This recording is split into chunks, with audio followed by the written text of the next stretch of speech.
بسم اللہ الرحمن الرحیم۔ السلام علیکم۔ ہمارے مشورے کے بغیر حج پالیسی نامنظور۔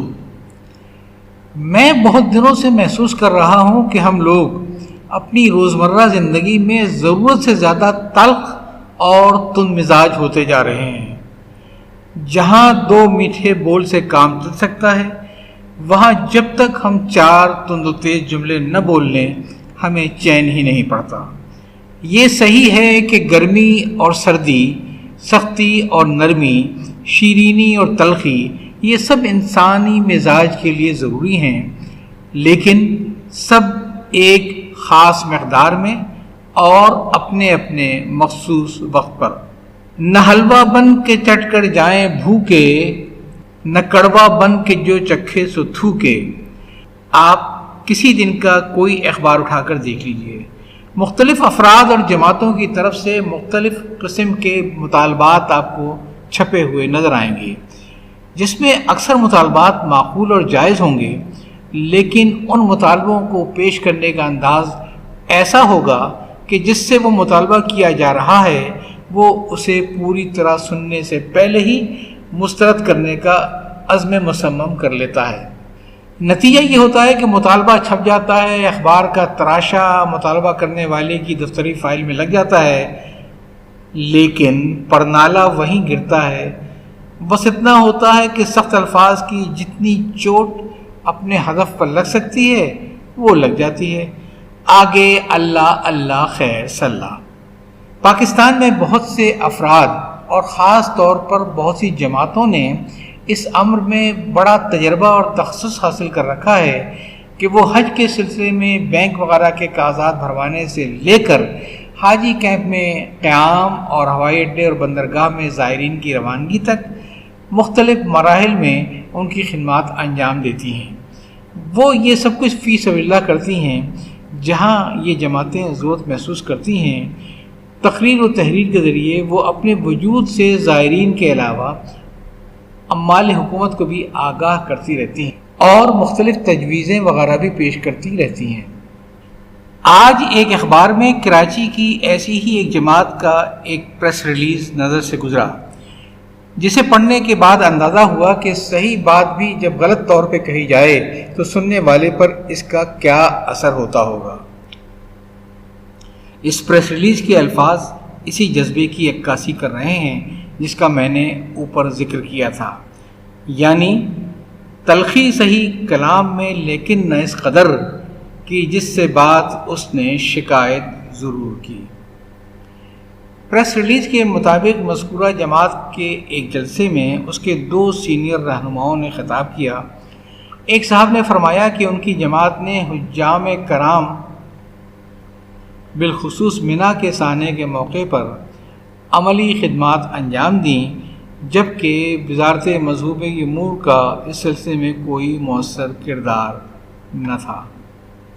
پریس ریلیز کے مطابق مذکورہ جماعت کے ایک جلسے سے اس کے دو سینئر رہنماؤں نے خطاب کیا۔ ایک صاحب نے فرمایا کہ ان کی جماعت نے حجاج کرام بالخصوص منا کے سانے کے موقع پر عملی خدمات انجام دیں، جبکہ وزارت امور مذہبی پاکستان اس سلسلے میں کوئی مؤثر کردار ادا نہ کر سکی۔ اس سے قطع نظر کہ وہ کون سی عملی خدمات تھیں جو اتنے بڑے پیمانے پر ہونے والے حادثے کے وقت، جب سعودی عرب کے منظم اور باوسائل عمال بے بس نظر آ رہے تھے، پاکستان کی ایک غیر سرکاری مقامی جماعت اپنے محدود وسائل میں انجام دے سکتی تھی۔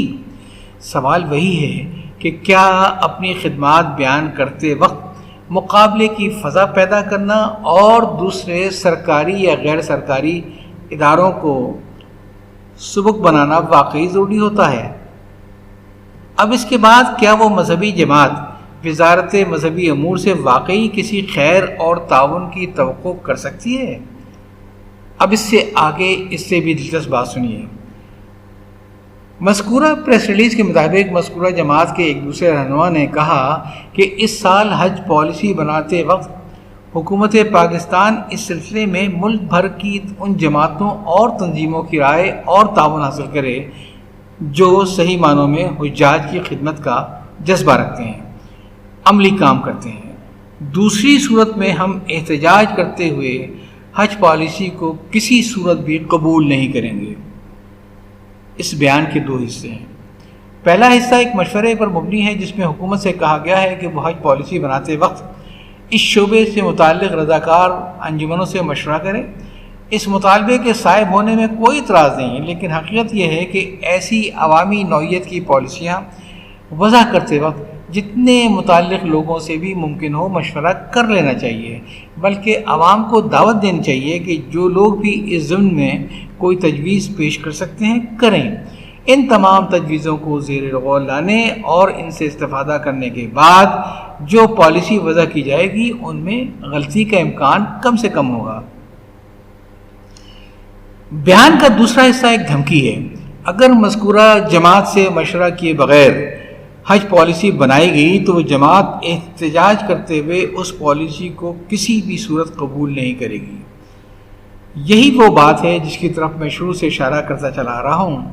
سوال یہ ہے کہ کیا کسی پاکستانی قانون کے مطابق ہر سرکاری پالیسی کا تمام جماعتوں یا کسی ایک جماعت کا قبول کرنا ضروری ہے؟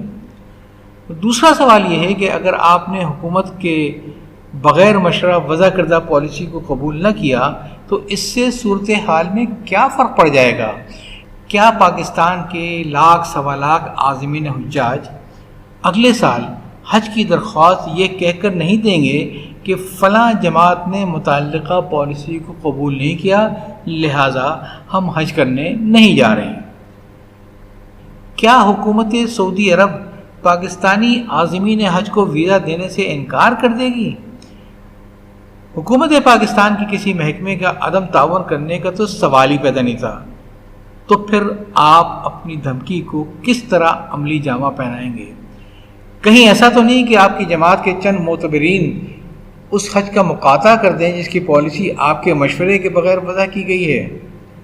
لیکن میں یقین سے کہہ سکتا ہوں کہ ایسا بھی نہیں ہوگا، بلکہ ہوگا یہ کہ اگر اس جماعت کے کسی سربراہ کو بھی موقع مل گیا تو وہ فوراً احرام باندھ کر عازم سفر ہو جائے گا اور اپنے مقاطعے کا مقاطع کرنے کے لیے کسی نہ کسی قسم کا عذر تلاش کر لے گا، خواہ وہ گائے کی دم ہی کا عذر کیوں نہ ہو۔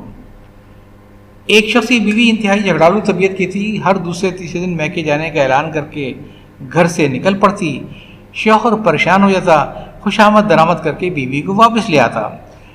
ایک بار جب میکے کا اعلان کر کے بیوی گھر سے نکلی تو شوہر گھر میں بیٹھا رہ گیا۔